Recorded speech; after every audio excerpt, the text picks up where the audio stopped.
This is a walkthrough of our mods that we've been working on in our 372 RK.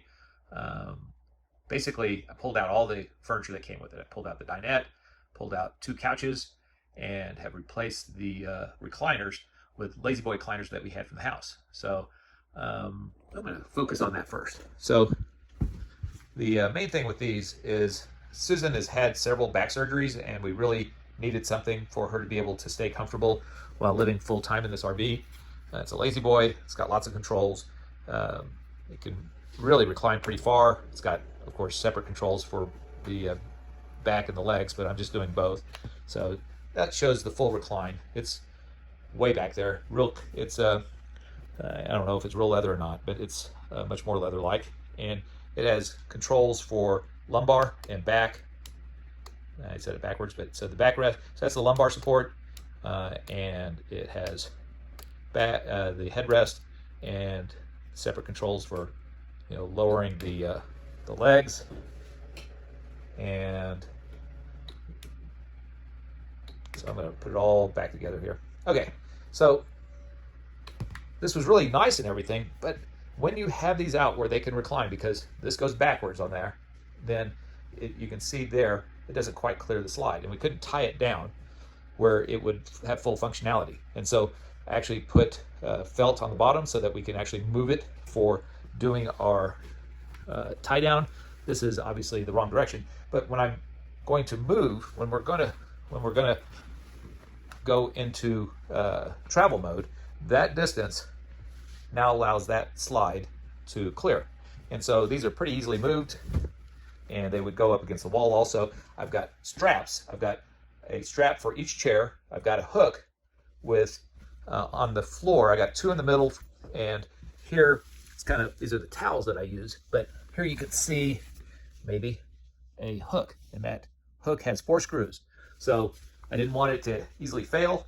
I was really happy with the way this moved.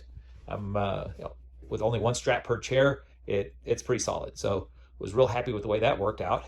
Then I pulled out the sofa over here. Now it's just the two of us, and you can't really sit in that sofa and watch the TV anyway. So it didn't do a lot for us, and certainly it was true with the sofa on the other side. It's not really made for watching TV from. So the primary chairs are that. So this is making use of a table I had at home. Also, it's an IKEA lift table. So with this, I can at a push of a button, and it goes way up. I guess I'll do that.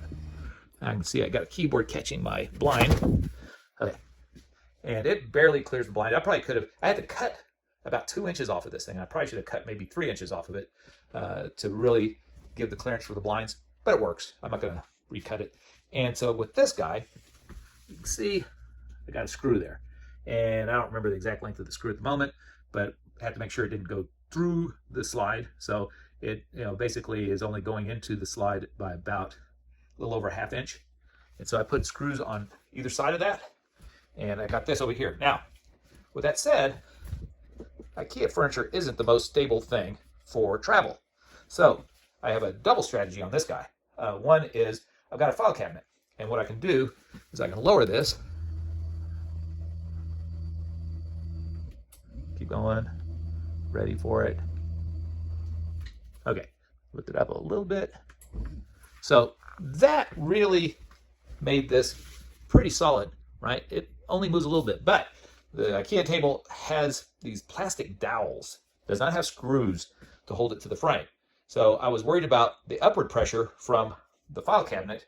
And so again, I use hooks, and I basically strap the metal frame to the leg. So none of that stress is on the actual slide itself. And what that does is it does a downward compression to hold the frame steady to reduce the potential stress that's going to be on that table. So I'm a little concerned on that, but we'll find out. The tabletop itself is $100, so if that gives way and I don't have monitors on it, it's not a huge expense.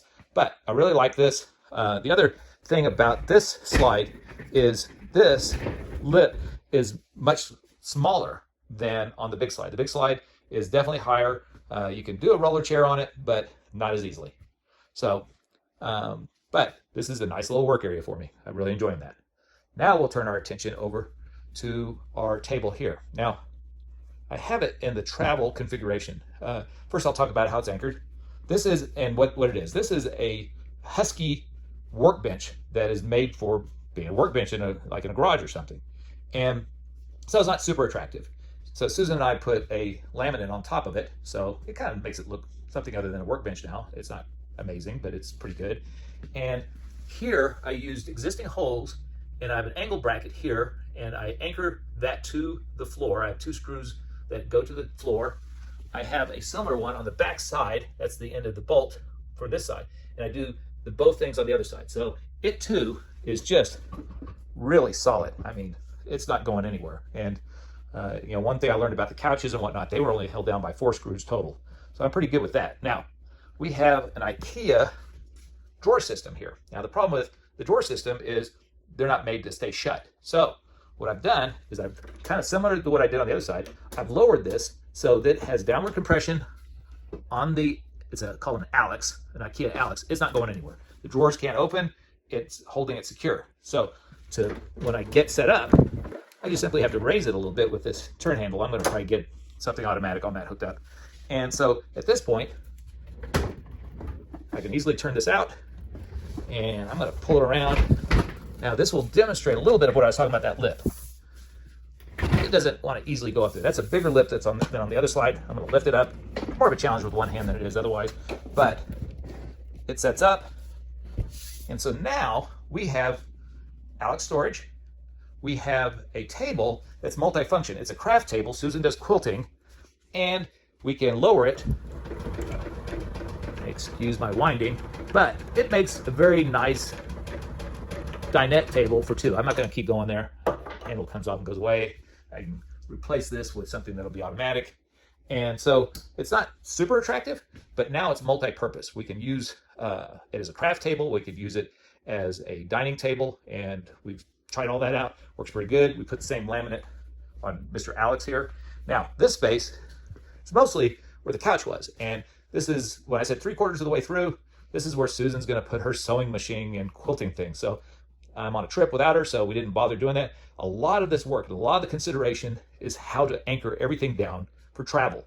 And so that's a big deal. So that is well anchored. And like I said, this is solid furniture. That thing is way more solid than any dinette I've ever seen in an RV. So again, not super attractive, but highly functional.